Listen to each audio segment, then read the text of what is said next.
Well, at the start of the year, we like to pull out our crystal ball and look ahead to the big topics we'll be talking about in the months ahead. And obviously, politics is right at the top of the list. Who better to talk about the issues that are going to dominate the conversation than Chuck Todd and Nicole Wallace. Guys, good morning. Happy New Year. Happy New Year. So let's talk about the president, the White House, the agenda. I mean, this is a year in office now, almost, that the president has had. Everybody says the office changes you. Has it changed him, or has he changed the office? Oh, he's changed the office. He is in this war to see who is going to change who. I think he might be the first president ever that has changed the office more than the office has changed him, at least in my lifetime.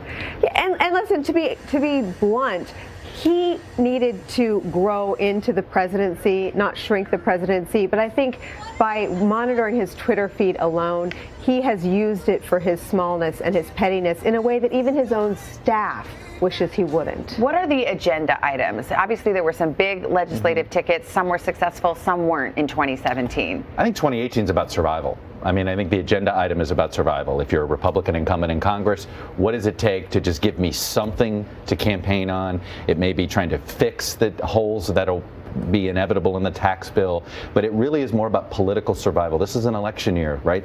So now that we're in the even number, everybody in Washington is thinking about their own political survival. So you're not going to get a lot done. It's more going to be trying to, I think he's going to try to do infrastructure. He's going to try to do some things, but this is about political survival. And meanwhile, speaking of political survival, the Russia investigation looming large over everything.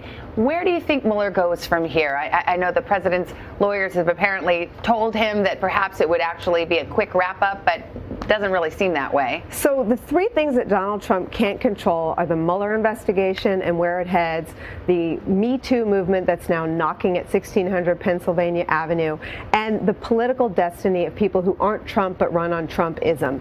His best hope is to focus on the things he can control, which is to grow some affinity for governing, because Bob Mueller has shown so far that he is undeterred by the attacks from the right-wing media, and he is focused like a laser on his charge, which is investigating potential collusion with Russia. Well, there's a legal issue. That's Mueller's brief. That's what he's got to do. He's investigating, going to determine whether or not any charges are warranted and what there are. Obviously, he's already had some indictments.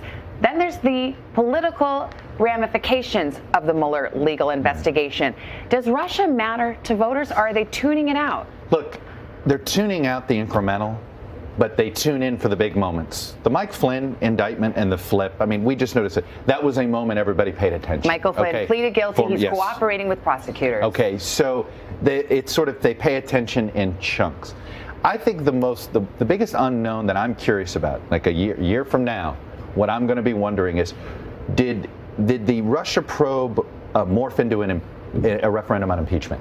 Did it start that conversation, and did it sort of become, I think it's possible the idea of impeaching the president or not impeaching the president becomes one of the 2 or 3 most important issues of the campaign in 2018. And so that's how, to me, Russia morphs into this question. And of course, that all rises and falls on how Republicans in Congress view their own political fortunes, whether they stick with Donald Trump or decide it's too politically perilous for them anymore.